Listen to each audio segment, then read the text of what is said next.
የቲፒኤልኤፍ የፓርቲ ህጋዊ ሰውነት ለአንዴና ለመጨረሻ ጊዜ የሚሰረዘው መዘዝ ይመጣል እያለ ነበር ዶክተር ደብረጽዮን በአደባባይ እየተናገሩ ነበር። ከፋ መዘዝ ነው የሚመጣው።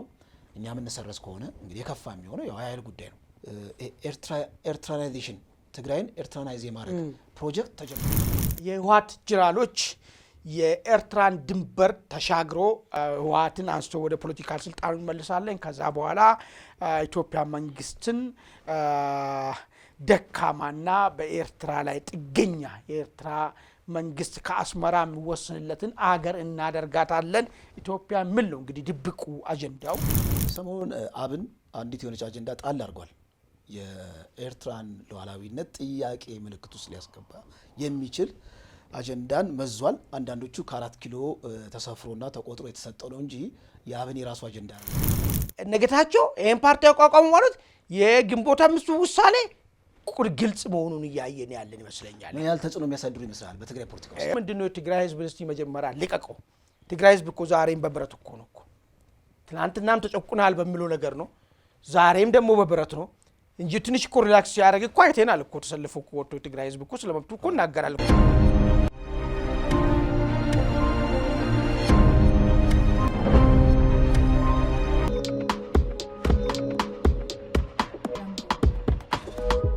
ሰላም ጤና ይስጥልን ውድ የኢትዮ ውይይት አድማጭ ተመልካቾቻችን፣ ይህ ዕለታዊ የተሰኘው ዝግጅታችን ነው። በዛሬው ዕለታዊ ዝግጅታችን የህወሓት ወታደራዊ አመራሮችና እንደዚሁም የፖለቲካ አመራሮች በኤርትራ ከኤርትራ ጀነራሎች ጋር ያደረጉትን ምስጥር በእጃችን ገብቷል። ይሄን ይዘናል። አንድ ሁለተኛ አቶ ጌታቸው ረዳ ድርጅት ያቋቋሙና ሊያቋቁሙ እንቅስቃሴ የጀመሩትን ፓርቲ አስመልክቶ አዲስ መረጃ አለን።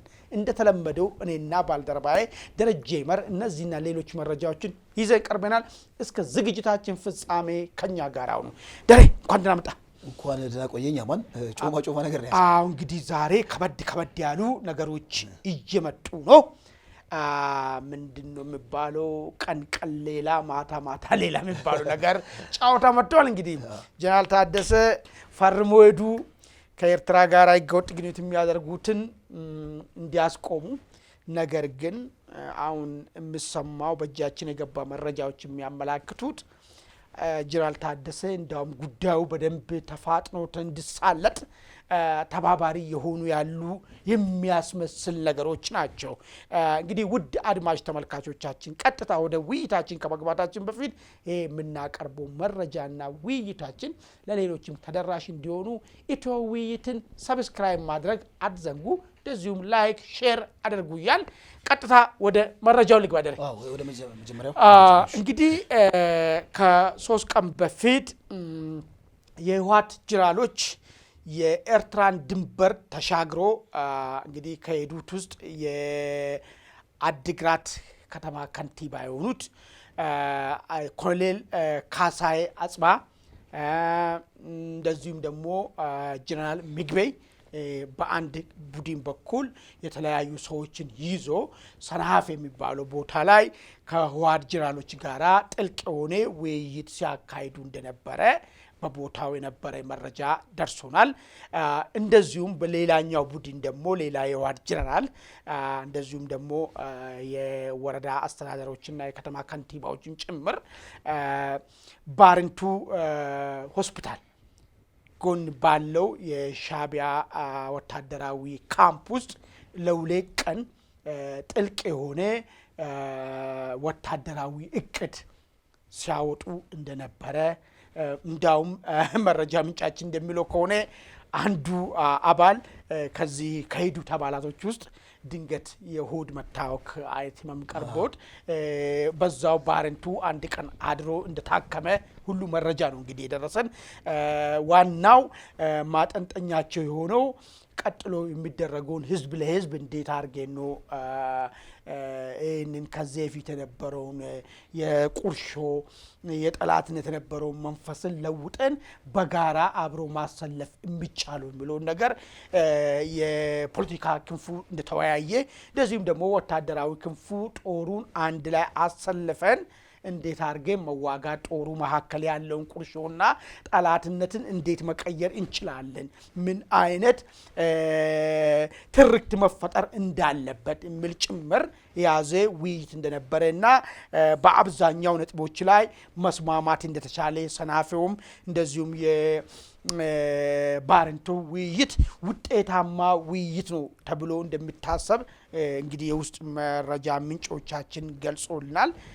እንግዲህ ይሄ ሁሉ ዝግጅት የሚደረገው ወረራ እናካሂዳለን ነው፣ መንግስት እንቀይራለን ኢትዮጵያ ውስጥ ነው፣ ለኛ ህወሓትን አንስቶ ወደ ፖለቲካል ስልጣን እንመልሳለን፣ ከዛ በኋላ ኢትዮጵያ መንግስትን ደካማና በኤርትራ ላይ ጥገኛ የኤርትራ መንግስት ከአስመራ የሚወስንለትን አገር እናደርጋታለን ኢትዮጵያ ምን ነው እንግዲህ ድብቁ አጀንዳው። በፊት ለፊት ሌላ ነገር ነው ሊያወሩ የሚችሉ፣ ግን ሁለቱም ምግባቡበት ነገር አሸናፊ ሆኖ ሲወጡ እቺ ኢትዮጵያ ቁመናዋ የኮሰመነች ደካማ ስለ ራሷ ዕጣ ፈንታ መወሰን የማትችል በማንኛውም ሀብቷም በህዝቧ ላይ በማንኛው ነገሩ ላይ ከአስመራ በእነ ኢሳያስ የሚወሰንላት አገርን እንገነባለን የሚል እቅድ ይዞ ነው እንግዲህ እቅድ ይሳካል አይሳካም አንድ ወገን ያወጣው እቅድ ነው። ሰፊው ህዝብ ደግሞ ምን አይነት መልስ ሊሰጥ እንደሚችል ሁለት ምናልባት ሰናፌም ይሁን ባረንቱ ላይ የተወራው እቅድ ምን ያህል ሊያስጉዝ የሚችል ነገር ነው? ቀሪው ኢትዮጵያ ህዝብ ለዚህ ድል ይሰጣል ወይ?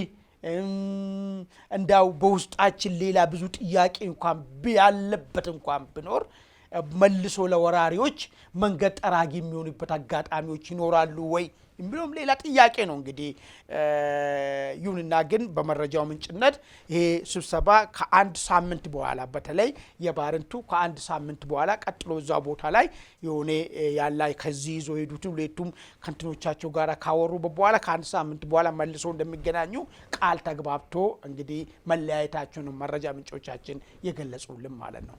ጥሩ ዚላ ምናልባት የምትለው ነገር ካለ ሐሳብን ጨምርበት። እሺ አማን፣ ያው እንግዲህ መረጃው በነገራችን ላይ ብዙ ያው አንድምታዎች አሉ ስንተነት ነው። በፊት ቀልድ ነበር አለ ዶክተር ደብረጽዮን አዲስ አበባ ሲመጡ ይደመሩና መቀሌ ሲሄዱ ይቀነሳሉ የሚል ቀልድ ነበረና አሁን ችግር የለባቸውም። አዲስ አበባም መቀሌም አንድ አይነት አቋም እያሳዩ ነው። ከመቀነሱ ከፍቶ ጭራሽ ከሻዕቢያ ጋር አሊያንስ ክሬት አድርገው ሌላ አይነት እሳቤ እያሰቡ ነው። አንድ ሁለት ሀሳቦችን ከዚህ ጋር በተያያዘ ላንሳ። ሰሞኑን አብን አንዲት የሆነች አጀንዳ ጣል አድርጓል። የኤርትራን ሉዓላዊነት ጥያቄ ምልክት ውስጥ ሊያስገባ የሚችል አጀንዳን መዟል። አንዳንዶቹ ከ4 ኪሎ ተሰፍሮና ተቆጥሮ የተሰጠው ነው እንጂ የአብን የራሱ አጀንዳ አይደለም እና ቀጣይ የኢትዮጵያ መንግስት ሊከተለው የሚችለው ነገር የኤርትራን ሉዓላዊነት ራሱ ኮችስን አድርጎ ከዛ በኋላ የባህር በር ጥያቄን የማግኘት እቅድ አለው ብለው በስፔኩሌሽን ደረጃ የሚያነሱ አሉ። እና በኤርትራ ካምፕ እንደ ዝም የሰሞኑን አሁን ሞኒተር ሳደርግ ከባድ ረብሻ ተፈጥሯል። ከባድ ነርቨስ የመሆን ሁናቴ። ምክንያቱም ይሄ አሰብን ብቻ የመጠየቅ ብቻ ሳይሆን ኤርትራ ራሱ ከኢትዮጵያ የተነጠለችበት የፖለቲካ ሉዓላዊነት ያገኘችበት ወይም የሀገር እውቅና ያገኘችበት መንገድ ትክክለኛ ህጋዊ የሆነ መስመርን ተከትሎ አይደለም። ኢትዮጵያ በሽግግር መንግስት በነበረችበት ጊዜ በወቅቱ እንግዲህ ፕሮፌሰር አስራት ወልደየስ አምርረው የተቃወሙት ሁለት ባለትዳሮች እንኳን ሲለያዩ በደንብ ተነጋግረው በጥሞና እያንዳንዱን ያላቸውን ንብረት በአግባቡ ቆጥረው ነው የሚካፈሉት። እንደው ዝም ብሎ መሄድ አለ ወይ እንኳን ሀገርና ሀገር ብለው ያነሱበት ሁናቴ ነበር በዛ ዘመን። እና ይሄ የሽግግርን ጉዳይ ኤርትራ ሉዓላዊነት ያገኘችበት መንገድ ትክክለኛ ፍትሐዊ ባልሆነ መንግስት ነው ወይም ደግሞ አሳታፊ በሆነ መልኩ ስልጣን ላይ የያዘ መንግስት አልነበረም፣ ህጋዊ መንግስት አልነበረም የሚል አንድ መከራከሪያ ትንሽ ነርቨስ አድርጓቸዋል ኤርትራዎችን እና ግብረ መልሳቸው የከፋ እንደሚሆን ይጠበቃል ከዚህም በላይ ማለት ነው። እና ቅርባቸው ያለው ወያኔ ነው። ወያኔ አሽከር ነው ታውቀዋለህ። በትግል ሂደትም የነሱ ዱቄት ተሸካሚ ሆኖ ተኩስ እያለማመዱት 4 ኪሎ አድርሰውት ከዛ በኋላ ኢትዮጵያ ላይ ሲፈነጭ የነበረ ነው ዲቫይድ ኤንድ ሩል በሚለው ስርዓት። እንደዚህ አይነት ነገሮችን ማድረጉ የሚጠበቅ ነው። አሁን ገና ብዙ ነገሮችን በቀናት ውስጥ ብዙ ነገሮችን እናያለን። ለምን መሰለህ? ወደ ግንቦት 5 ወይም ግንቦት 10 አካባቢ መሰለኝ የቲፒኤልኤፍ የፓርቲ ህጋዊ ሰውነት ለአንድና ለመጨረሻ ጊዜ የሚሰረዘው መዘዝ ይመጣል እያለ ነበር ዶክተር ደብረጽዮን በአደባባይ እየተናገሩ ነበረ። የከፋ መዘዝ ነው የሚመጣው። እኛ የምንሰረዝ ከሆነ እንግዲህ የከፋ የሚሆነው ያው የኃይል ጉዳይ ነው። የኃይል ጉዳዩ ከሻዕቢያ ጋር በተያያዘ በጣም ብዙ ርቀቶች እየተጓዙ እንደሆነ እያየን ነው። አክቲቪስቶቻቸው፣ የኪነ ጥበብ ሰዎቻቸው ኢትዮጵያ ግዛት ውስጥ እየገቡ እየፈነጩ ነው። ብዙ ምልክቶች አይተናል። እንደውም የትግራይ አናሊስት ምን ብሏል? በአንድ የመረጃ አውታር ላይ ኤርትራናይዜሽን ትግራይን ኤርትራናይዝ የማድረግ ፕሮጀክት ተጀምሯል እና የነ ደብረ ጽዮን ቲም ዋና ዓላማው እንደውም ኤርትራናይዝ ማድረግ ነው ትግራይን፣ ወይም ልክ እንደ አንድ ዞባ ማለት ዞን ማለት ነው። የኤርትራ አንድ ዞን አይነት ነገር ስሜት እንዲኖር ነው የሚፈልጉት። ያው የትግራይ ህዝብን መገበር ማለት ነው። ለሻዕቢያ እብሪት ወይም የሻዕቢያ እብሪት የታከለው ወይም እብሪት የተሞላው ብሔረተኝነት አለው። እሱ ብቻ ነው አንደኛ ዜጋ ነው። ሁለተኛ ዜጋ ሆነ ነው የምትታከለው። በነገራችን ላይ ከሻዕቢያ ጋር አሊያንስ ክሬት ስታደርግ አንተ ሁለተኛ ዜጋ ነው የሚያይ እና እንደዚህ አይነት ነገሮች ምልክቶች አሉ። አሁን አንተ ያነሳው መረጃ ደግሞ ስጋ እንደለበሰ ጉዳዩ ብዙ ርቀት እንደሄደ ወታደራዊ ዝግጅት እንግዲህ በወታደራዊ አመራሮች ደረጃ ነው ንግግሩ እየተደረገ ያለው። ይሄ በጣም ሲሪየስ ነው። ፖለቲከኞችም ነበሩ። አሁን እኮ ዋናው እንደውም ምንድነው በጋራ ሊያጠፋል የመጣ ኃይል እንደመጣ አድርገን ለህዝቡ ምንድነው እንዴት እናርግና ያን ስሜት እናጥፋ ለሚለው ጉዳይ ላይ የተነሳው ነገር ምንድነው የጋራ ትግረኛ ተናጋሪዎችን ሊያጠፋ የተነሳ ኢትዮጵያ መንግስት አለ የሚለውን አይናርሽን እናመጣለን የሚል ነገር ሁሉ እንደተነሳ ነው እንግዲህ መረጃ ምንጮቻችን የሚያስቀምጡት ማለት ነው። እንዳልከው በፖለቲካ ትርክት የታጀበ ነው ወታደራዊ ኦፕሬሽኑ። እንግዲህ የሚቀድም አለ ለወታደራዊ ኦፕሬሽን ቅቡልነት እንዲኖረው አሁን ያልከው የፖለቲካ ሬቶሪክ ወደፊት ይመጣል። የፖለቲካ ትግርኛ የሚባል አለ አይደል? በፋሺስት ጣሊያንና እንግሊዝ ተባብረው ልክ ቅኝ ግዛት በሚገዙበት ጊዜ አንድ ካርታ ይሳሩት ነበር። እሱ ነገር ሊያስቡ ይችላሉ። ፖለቲካል ትግርኛ ወይም ፖለቲካል ትግራይ የሚለው ነገር ማለት ነው። ዞሮ ይሄ ኦፕሬሽን የሚጠበቅ ነው። የከፋ ጉዳዮች እንጠብቃለን። በቀናቱ ልዩነት እንግዲህ ከኢትዮጵያ መንግስት ያለው ግብረ መልስ ወይም ደግሞ ይሄ ከወደቡ ጋር በተገናኘ በደንብ የጨዋታውን ሪትም ከፍ ማድረግ አለበት። የጨዋታው ሪትም በጣም ከፍ ባለ ቁጥር የኤርትራ የሻዕቢያ ህመም እያደገ ነው የሚሄደው።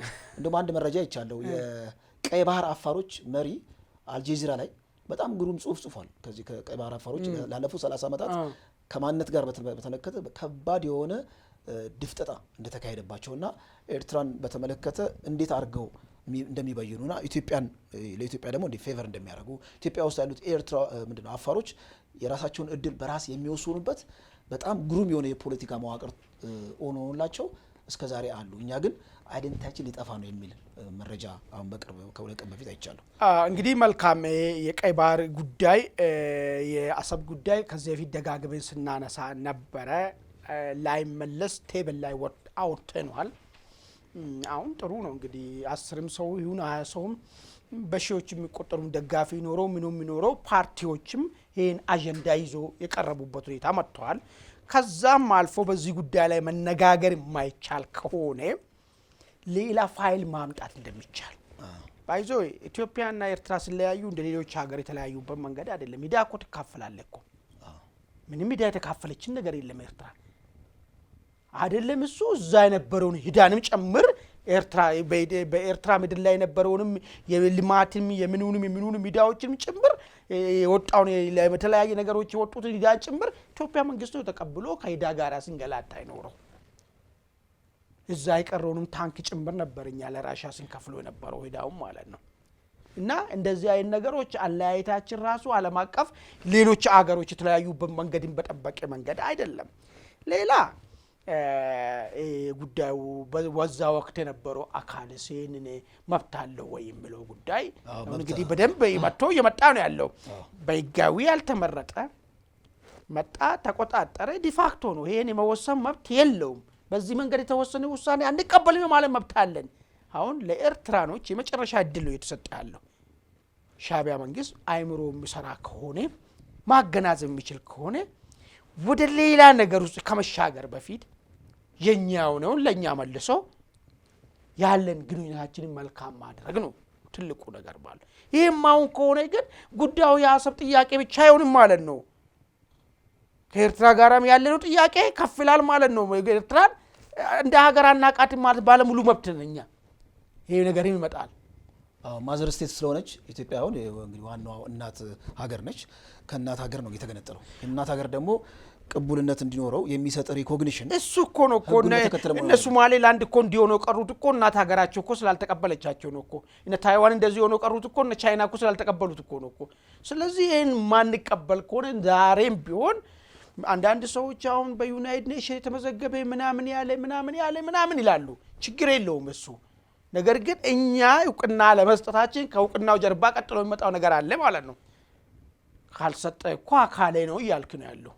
አካሌ ነው እኔ ደግሞ በማንኛውም ነገር ወደ ራሴ መመለስ እንትኖችን ይጨምራል ማለት ነው። ስለዚህ እንደዚህ አይነት ነገር ውስጥ ከምንገባ የኛ ይዞ ሄዱትን መልሶ ያለውን ግንኙነትን ስሙዝ ማድረግ የሚቻልበት ነገር ግን እነሱ እየመረጡት ያሉት አሁን ሰናፌ ላይ ያረጉት ያሉት ነው። አሁን ባረንቱ ላይ ይደረገ ያለው ነው። የኛው ጉደሞ አብሮ እየጨፈረ ነው ያለው። አገር ሊያስወጋ ባንዳ ማለት ነው እየጨፈረና የተዘጋጀ ነው ያለው። ይሄ ሂደት ምን ያመጣል? ትልቁ ነገር ህዝብስ እንደ ህዝብ ይሄ ሂደት እንዴት ነው ማየት ያለበት? አሁን በጣም መሰረታዊ ነገር መንግስት እንደ መንግስት እንዴት ነው ማየት ያለበት?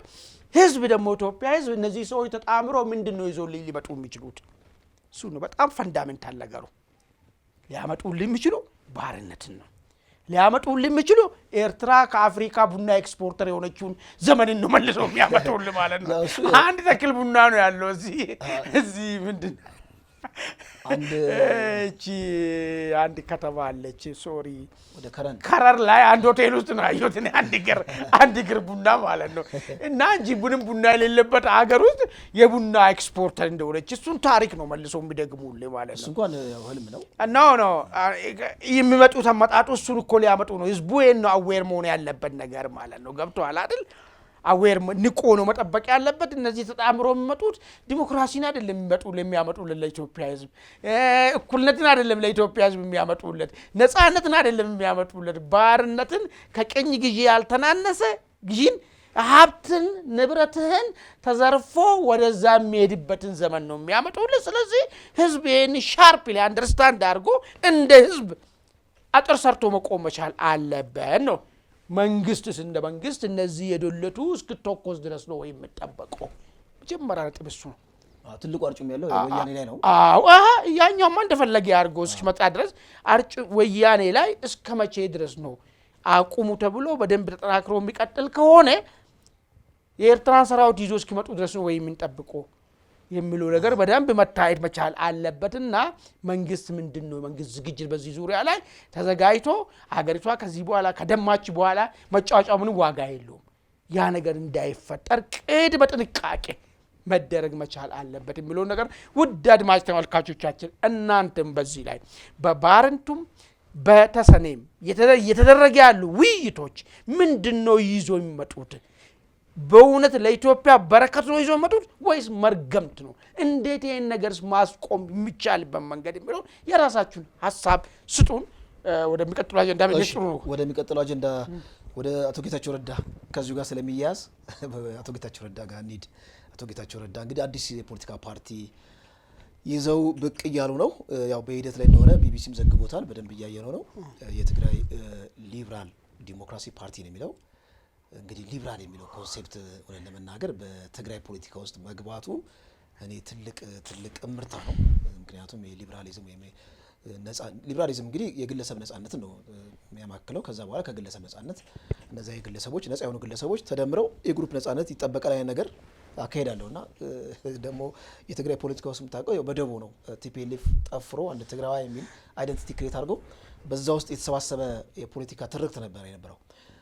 በተግባር በትክክል እንግዲህ ያው ማኒፌስቶ ሲቀረጽ የፖለቲካ ፕሮግራሙን ስንመለከት ከነ ባይቶና ከነ ሳልሳይ ወያኔ እንዲሁም ደግሞ ከውናት ጉድብ ምናምን ነጻነት ከሚባለው ትግራይ ከነሱ የተለየ ነው አይደለም የሚለው ነገር እንመለከተዋል። ምክንያቱም በትግራይ ውስጥ የተፈጠሩት የፖለቲካ ፓርቲዎች ከእጅ አይሻል ዶማ ናቸው።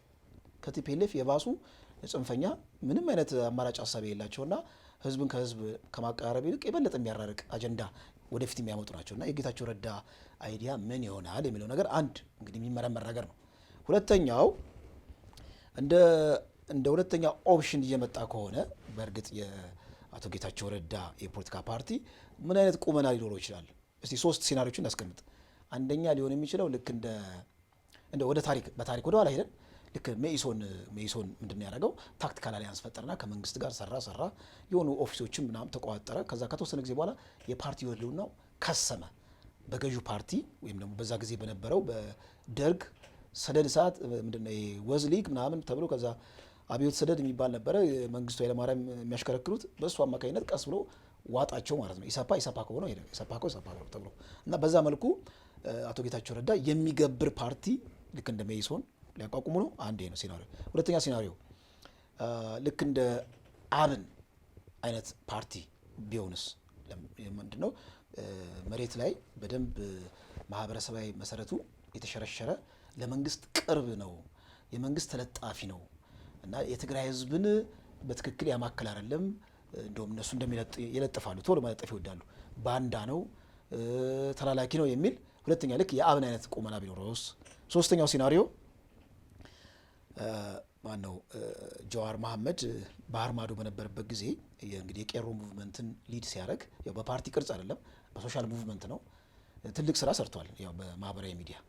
ምናልባት የነጌታቸው ረዳ እንግዲህ በፖለቲካ ፓርቲ ቅርጽ ሆነው ትግራይ ውስጥ ያለውን ቅያሜ ወይም ደግሞ ይሄ እላያቸው ላይ የትግራይ ህዝብ ላይ እላዩ ላይ ተጣብቆ ለግማሽ ክፍለ ዘመን ሲመጠምጠው የኖረው ይሄ የነ ደብረጽዮንን ቡድን ለአንድና ለመጨረሻ ጊዜ ከጀርባው ላይ ነቅሎ እንዲጥል ህዝባዊ እምቢተኝነትን ሊድ የሚያደርግ የፖለቲካ ፓርቲ ቢሆንስ?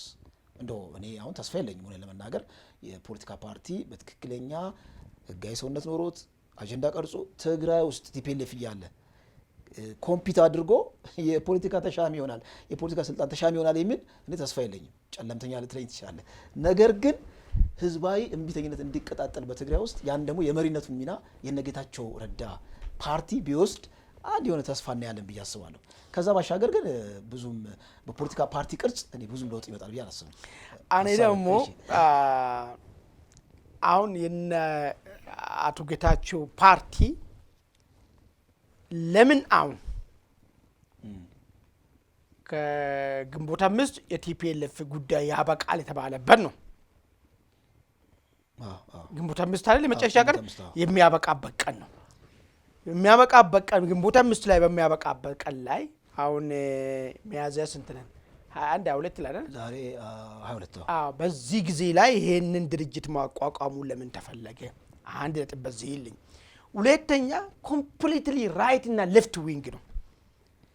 የትግራይ ፖለቲካ የተወለደበትና አምጥቶ ኢትዮጵያ ህዝብ ፖለቲከኞች ላይ ጭኖ ይሄን ሁሉ መዓት ያመጣ ጠላትና ወዳጅንም ያለው አብዮታዊ ዲሞክራሲ ከሚለው ነገርና ሰውን በግሉ ማቆ በቡድን ብቻ የሚያቀ የሆነ የሰው ልጅ ሊመራበት የማይገባ አይዲዮሎጂ ብዬ ነው የማስበው። ይቅር በለኝ እኔ ይሄን በማለት ለምን እንደው ታውቃለህ እኔ ምንም አያገባኝም። እኔ ስለግሌ ነው ምን አገባኝ እኔ እንደዛ ነው የማስበው። እኔ በቃ እኔ ግል እኔ እንትን ሲከበር ነው እንጂ እንደ ቋንቋ ተናጋሪ እንደ ሃይማኖት ተከታዮች ማህበሬ ወይ ደግሞ እንደ አብሬ ጽዋ እንደመጣጣቸው ሰዎች እንደነሱ ለምንድን ነው ተጨፍልቄ አንድ ላይ እንዲደረግልኝ የምፈልገው? እኔ ስለግሌ ነው የምፈልገው። እኔ ኃጢአቴንም ቢሆን ጥቅሜንም ቢሆን እንደ ግሌ ነው መቀበል የምፈልገው ነገር ማለት ነው። ከእንደዛ አይነት የመንጋ አስተሳሰብ ወጥቶ ስለ ግለሰብ ይዞ ተነሳ ሐሳብ ይዞ ማምጣቱ ምንድነው ነው? አሁን በጣም ሁለቱን ነገር በደንብ ይልኝ። ያኛው ቲፒኤልኤፍ ግንቦት 5 በሚቀበርበት ሰዓት ላይ ሚያዝያ 20 ላይ እነጌታቸው ፓርቲ እናቋቁማለን ማለታቸው ይሄ አሁን አውቶማቲካሊ ያቀብሩ ወሳኝ መሆኑን የማይቀር ቀብር መሆኑን አረጋገጥን ማለት ነው። አሁን ያኛው ከተቀበረ በኋላ ቢሆን ሌላ ችግር ነው የሚሆነው። ቀድሞ ነው ወጡት እነዚህ በቃ ወጥቷል የሆነ ቁጥራቸው ሆነ ምናምን በሎ ሆነ ፐርሰንት ኦፍ ውሃ ተነበሩት ውሃ ተካሄድ ይሄኛው በሰበሰው አይጠቅምም፣ አዲስ መንገድ አዲስ እንትን መበጀት አለብን የሚል ሐሳብ ያላቸው ወጡትና ፓርቲ አቋቋሙ። ፓርቲ ሲያቋቁሙ ይሄን ያክል 50 ዓመት ውሃ አብሮ የሚጨማለቀውን አብሮ የሚንገላታውን ያይበሰበሰ የሆነ ስለ ቡድን ብቻ የሚያወራውን ሐሳብን ትቶ ወጥቶ ነው እኛ ስለ ግለሰብ ነው የሚያገባ ምናምን አሉ። ገብቷል አይደል? ይሄ ሁለቱ እንዴት ዝም ብሎ የተፈጠረ ነው ወይስ ምንድነው ብለን ነው የምናስበው ነገር ማለት እንደ ባይቱና እንደ ሳልሳይ ሳይሆን እሱ ፉገራ ነው ተውሱ ፓርቲ አይደለም። ይሄ ኮምፕሊትሊ እኮ ነው። ገብቷል? ኮምፕሊትሊ አንደኛ የውሃ ሰዎች ናቸው የነበሩ ናቸው። ቀላል ቁጥሩ አይደሉም። ውሃት ውስጥ አብሮ ቆላን ተንቤ እኮ ሄዶ እኮ ተዋጉ ሰዎች ናቸው። ትግራይ ውስጥ ትልቅ ድጋፍ አላቸው። አንተ ተዋግተን ያልተዋጋውን ብሎ ነው እንደሚያገሏቸው እንደነ ዶክተር አረጋዊ እንደሚያገሉት ጉዳይ አይደለም ነገታቸው ጉዳይ ማለት ነው። ወይ ደግሞ እንደነ አቶ ገብሩን ባንዳ እንደሚሏቸው አይደለም የናቶ ጌታቸው ጉዳይ ማለት ነው። የሚሆነውን ሁሉ አብሮ ሆነና ከነሱ በተሻለ ሁኔታ ያን ነገር ለማሳካት ብዙ የጣሩ ሰዎች ናቸው። አሁን ወጣን ይሄ አይጠቅምም፣ ምን በቡድን በብሔር ላይ ተመሰረተ ያስተሳሰብ ቡድን የሚባለው ነገር አይጠቅምም፣ ወደ ግል እናምጣ ነው ያለው አደጌታቸው። ስለዚህ ይሄን አስተሳሰብ ማምጣቱ እኔ እዛ ብቻ አይመስለኝም። ባይዞ ኢትዮጵያ ፖለቲካ ላይ ነጽብራቅ አለው። ያ ፖለቲካ ያ አመለካከት መቀበርና ያ አመለካከት መሞት ማለት ነው ብዙ ነገሮችን ያስተካክላል። የሚገርም ነገር ማለት ብዙ ነገሮችን ያስተካክላልና ይሄ አሁን ኢምፕሊኬሽኑ ከዛኛው ሞት ጋር አንጻር ነው የማየው። የሞት ምንድነው የቲፒኤልኤፍ የትግራይ ነጻነት እንግዲህ ትነግ ነው በአማርኛ ወይም ደግሞ ህወሓት ህዝባዊ ወያኔ ሓርነት ትግራይ የሱ ምንድነው መሞቻው ስለተዳረሰ ለሱ ቀብር ለምን የመጨረሻ መስማሩ በሊበራል ዲሞክራቲክ ፓርቲ ኦፍ ትግራይ ተጠናቀቀ ማለት እኮ ነው። የአስክሬኑ ሳጥን የመጨረሻ መስማሩ በዛው የተጠናቀቀው ማለት ነው። ስለዚህ ነገታቸው ይሄን ፓርቲ ያቋቋሙ ማለት የግንቦት 5 ውሳኔ ግልጽ መሆኑን እያየን ያለን ይመስለኛል። ምን ያህል ተጽዕኖ የሚያሳድሩ ይመስላል በትግራይ ፖለቲካ ውስጥ? እሱ ችግር የለውም። ተጽዕኖ ምንድነው? የትግራይ ህዝብ እስቲ መጀመሪያ ልቀቀው። ትግራይ ህዝብ እኮ ዛሬም በብረት እኮ ነው። ትናንትናም ተጨቁናል በሚለው ነገር ነው፣ ዛሬም ደግሞ በብረት ነው እንጂ ትንሽ እኮ ሪላክስ ሲያደርግ እኮ አይተናል እኮ ተሰልፎ እኮ ወጥቶ ትግራይ ህዝብ እኮ ስለመብቱ እኮ እናገራል እኮ። ምህዳሩ ስለታፈነ ያፍኗቸዋል። መጠየቃችንም አንተ እኮ ታጋይ ነህ፣ አንተ እኮ እንትን ነህ፣ ይሄ ስነ ስርዓት አይደለም። ግለሰብን እኮ ነው የሚገሉት እኮ። ይሁዲ ምን አገባኝ እኔ ታጋይ ቢሆን ታዲያ ስለመብት መጠየቅ አልችልም እንዴ? ታጋዮች የማይጠይቁ ከሆነ እኔ በግሌ ታጋዮች አይጠይቁም። ስለዚህ አንተ ታጋይ ነህ አትጠይቅም። ታጋዮች እንደዚህ አይ መብት እኮ ጥያቄ እኮ አነሱም ስነ ስርዓት እኮ አይደለም ይላል። ገብቶሃል? አንተን አይምሮህን ማለት ነው የጋራ አይምሮህን ፈጥረልሃል ማለት ነው። ይሄን አስተሳሰብን ነው ማስቀረት መቻል አለበትና የትግራይ ህዝብን ያደርገዋል። ይሄ እንዳም ጥሩ ነገር ይመስለኛል። ምናልባት አሁን ከህወሓት ጋራም ከኤርትራ ጋራ ለሚያደርጉ እንቅስቃሴ ትልቅ እንቅፋት የሚሆንባቸው ይመስለኛል። ይሄ ደረጃ መንግስትም ኢቭን ቲፒኤልኤፍን ከሻዕቢያ ጋር የሚያደርገውን ታክቲካል አሊያንስ እሱን ካውንተር ለማድረግም የነጌታቸውን ቡድን ይጠቀምታል። ያ አሁን እነዚህ ድርጅት ናቸው። እንደከዚህ የፊቱ የተምታታ ነገር አለ። ህወሓትን የሚባል ነገር አይደለም። አሁን እሱ የሆነ ግልጽ ያለ መስመር አስቀምጧል። እኛና እነሱ እያሉ ነው የሚያወሩት። ህዝቡም አማራጩን በትክክል ገብቷል። አሁን ከዚህ በኋላ የደባበቁ መውሰድን አይደለም። አይ ነገታቸው መስመር ይሻለናል ያለ ነገታቸው መስመር ይሄዳል። እንደ ኦፕሽን የሚታይ እነ ዶክተር ደብረጽዮን መስመር ነው የሚሻለን ያ እንትኑ ካለ ይቀጥላል ማለት ነው ህዝቡ። ወደ መጨረሻ ምናልባት አድማጭ ተመልካቾቻችን በዚሁ አጋጣሚ የምናነሳው ጉዳይ የጌታቸው የሚያደራጀው ድርጅት እውነት ለትግራይ ምንድነው ይዞ የሚመጣ የሚለው ጉዳይ ላይ እስቲ ሐሳብ መስጫ ቦታ እንትን ላይ አስቀምጡ። ለዚህ የራሳችሁን ሐሳብ ማይጠቅም ከሆነ አይጠቅምም ለዚህ በዚህ ምክንያት የሚለውን ጉዳይ ይጠቅማል የምትሉ ደግሞ ከሆነ በዚህ ምክንያት ይጠቅማል የሚለውን ነገር ምን የኢትዮጵያ ፖለቲካ ውስጥ ምን አይነት ተጽዕኖ ሊፈጥሩ ይችላሉ የሚለውን ነገር አያይዛችሁ እንድታስቀምጡ እየጠየቅን በዚሁ አጋጣሚ ኢትዮ ውይይትን ሰብስክራይብ አድርጉ። ይሄ ውይይት ለሌሎች ተደራሽ እንዲሆን ሼር አድርጉ፣ ላይክ አድርጉ እያል የመጨረሻ አጀንዳ እናንሳና እንውጣ። እሺ ወደ ወልቃይት እንሂድ። ያው ወልቃይት ላይ እንግዲህ ተኩሳቱ አልበረደም፣ በየጊዜው እንሰማለን። ከዚህም ከዛም የሚወረወር ነገር ነው። ትንሽ ትኩረት የሳበው የአሸተ ደምለውን መግለጫ የሆነ ስብሰባ እያደረጉ ነው። ሰሞኑን በጣም ዋርኒንግ እየሰጡ ነው ለቲፒኤልኤፍ። አማራዊ ማንነታችንን አሳልፈን በተአምር አንሰጥም፣ አሁንም ለመሞት ዝግጁ ነን ለነጻነታችን ብለው መግለጫ እየሰጡ ባለበት ሁናቴ አንድ የቲፒኤልኤፍ ቀንደኛ ፈቀላጤ ማህበራዊ ሚዲያ ላይ እንደውም የአባዲ ዘሙ ታውቃቸዋለህ፣ አንድ እጃቸው ቆራጣ ነው ወይም አንድ እጅ የላቸውም፣ ትልቅ የቲፒኤልኤፍ ባለስልጣን ናቸው። እንደውም ከነ ማን ነው ስብሐት ነጋ ጋር ከተያዙት መካከል ናቸው በጦር ሜዳ ጊዜ። የእሳቸው ልጅ ነው፣ የእሳቸው መዘክር አባዲ ዘሙ ይባላል። የትግራይን ፖለቲካ በደንብ አድርጎ የማህበራዊ ሚዲያ ላይ እየተነተነ የሚያጋራ ነው። መረጃም በጣም ያለው ነው፣ የውስጥ መረጃ ያለው ነው። እና አንድ ቀንም ተሳስቶ አማርኛ ጽፎ አያውቅም በሶሻል ሚዲያው ላይ አንድ ቀንም ተሳስቶ። እና ለመጀመሪያ ጊዜ የአማርኛ ፖስት አጋርቷል። እንዴት አጋራ ብዬ ራሴ ግራ ገብቶኝ ፍሬ ነገሩን በተወሰነ ደረጃ ላንብበው ያስቀመጠው ከዛን ተነትነዋለን። ፕሬዚዳንት ታዬ የያዙት ስልጣን የሁሉም ብሔር ብሔረሰቦችና ህዝቦች ፕሬዚዳንት እንደሆኑ እንጂ አንዱን ከሌላው ለይተው አላስፈላጊ የእልቂት ፖለቲካ ያራምዳሉ ብዬ አላምንም። የኔ እምነት እንዳለ ሆኖ ትናንትና ግን የትግራይ ብሔርን የሚያስቆጣ በግልጽ በህገ መንግስቱ ይላል። እንግዲህ በህገ መንግስቱ የተደነገገ የትግራይ ሉዓላዊ መሬት ይላል። እንግዲህ በህገ መንግስቱ ላይ የተደነገገ የትግራይ ሉዓላዊ መሬት ማንበብና መጻፍ የምንችል ፖለቲካ የምንረዳ ፖለቲካን የምንተነትን ግለሰቦች ሌላ ህገ መንግስት ማናውቀው ህገ መንግስት ካለ ያሳየናል። በግልጽ ይላል የተደነገገ ሉዓላዊ መሬት ሉዓላዊ አስበው እንግዲህ አስምርበት በሌላ ስያሜ ሲጠራና የሌላ ክልል ግዛት እንደሆነ ሲነገር ጸጥታ መምረጣቸው ተገቢ አልነበረም ብቻ ሳይሆን በድርጊቱ ተባባሪ እንደሆኑ በሚመስል መልኩ ፕሮግራሙን አቋርጠው እርማት እንዲወስዱ አላደረጉም። ይህ ተግባር እርስዎ ለያዙት የርዕሰ ብሔር ስልጣን የማይወክልና የማይመጥን ከመሆኑ በተጨማሪ የትግራይ ብሔር ተወላጆች ክፉኛ አስቆጥቷል። በመሆኑም ጉዳዩ ክፉኛ እንዳይባባስና ነገሮች ወደ ሌላ አቅጣጫ እንዳያመሩ ካሁኑ የትግራይ ህዝብን ይቅርታ እንደሚሉ ተስፋ አድርጋለሁ ይላል። በጣም እርስ በርሱ የተምታታ ግልጽ ቲፒኤልኤፍ የወለደው ብሔረተኝነት ሻዕቢያ የወለደው ብሔረተኝነት እንደምንለው ህወሓት የወለደው ብሔረተኝነት አንደኛ የሚኖርበትን አካባቢ እንደ ሉዓላዊ ሀገር ነው የሚቆጥረው።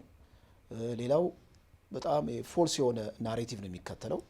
ትግራይ የምትባለው ሀገር አይምሯቸው ኦልሬዲ በተምኔታዊ መልኩ የሳሉት ነገር አለ። አሁን ታዬን ፕሬዚዳንት ታዬን በእንደዚህ አይነት መልኩ ሲከስ ባለፈው አቶ ጌታቸው ረዳ ምን ብለዋል?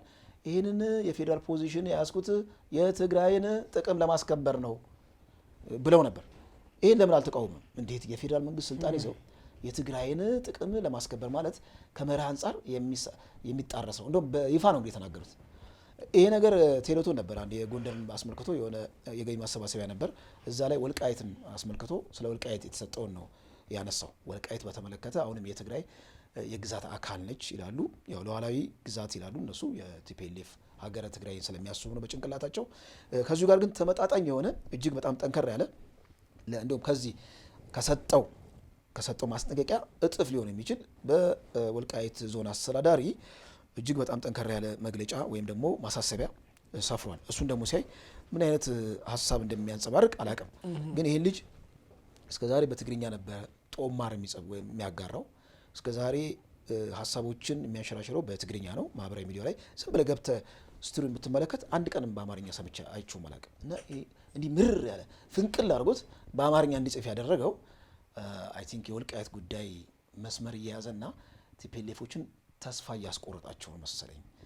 ማለት ተስፋ የመቁረጥ ስሜት ነው የሚያይበት ልጁ ላይ። ይሄ ተስፋ ቆረጠ ማለት እነ ደብረጽዮንም ተስፋ ይቆርጣሉ። ቅድም ያነሳ ነው የመጀመሪያ ላይ ያነሳ ነው ከሻዕቢያ ጋር የመገናኘታቸውን ሁናቴ እንደ ቀብድ ምናልባት ወልቃይት ላይ ኦፕሬሽን ለሚያደርጉት እንዲሁም ደግሞ ከሱዳን ከአልቡርሃን ጋር ተገናኝተው ወልቃይት ላይ ኦፕሬሽን ለማድረግ ምናልባት ወደ ኋላም ላይሉ ይችላሉ የሚል ነገር ነው። ሀሳብ ካለ እዚህ ላይ እኔ አጭር ሀሳብ ነው የማስቀምጠው። አጭር ሀሳብ ምንድን ነው? ልክ ፕሬዝዳንት ታዬ ወልደስላሴ ይህን ጉዳይ ሲያነሱ ልክ እንደ ትልቅ እንትን አድርጎ እንዳውም የኛው እሳቸው ባሉበት ሲነሳ ነው ብለዋል።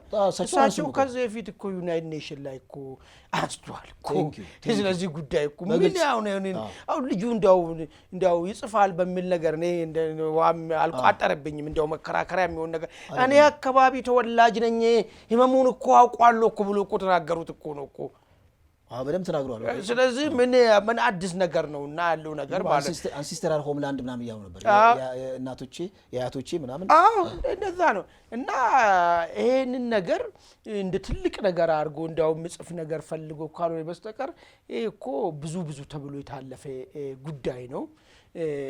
እኔ ብዙ እንትን የሚያስፈልግ አይመስለኝም። እንዲሁ ላወራው አይን ነገር ብሎ ያወራው ነገር ነው እንጂ ያ ዘመንማ እኮ አለፈ እኮ በቃ። አሁን ዳንኤል ብርሃኔም እኮ ተስፋ ቆርጠው ሲጽፉ ማታየም ነው እኔ ቀርቷል። መተው ይቃው ለባለቤቱ ተመልሷል ብሏል። ውድ አድማጭ ተመልካቾቻችን የዛሬውን ኢትዮ ውይይት ዕለታዊ ዝግጅታችን በዚሁ ቋጭተናል። ሌላ ጊዜ እስክንገናኝ ድረስ ቸር ቆዩ።